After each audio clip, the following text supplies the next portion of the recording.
بسم اللہ الرحمن الرحیم۔ آواز پوائنٹ 360 کے ساتھ میں ہوں ذوالفقار نذیر انقلابی۔ میرے پاس گلوبل اسمال فلوٹیلا کے بارے میں معلومات آئی ہے، وہ میں آپ کے ساتھ شیئر کرتا ہوں۔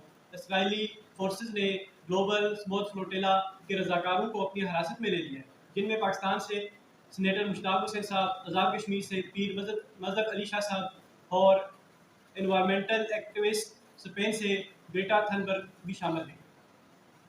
اس کے ساتھ یہ خبر بھی موصول ہوئی ہے کہ شمالی کوریا کے صدر نے اسرائیل کو دھمکی دی ہے کہ 24 گھنٹوں کے اندر ان رضاکاروں کو رہا کر دو۔ اور اس کے ساتھ ساتھ یہ خبر بھی موصول ہوئی ہے کہ عرب کا ایک بہادر کپتان اسرائیلی محاصرے کو توڑتے ہوئے اپنی کشتی کو غزہ کی پٹی کے قریب لے جانے میں کامیاب ہو گیا ہے۔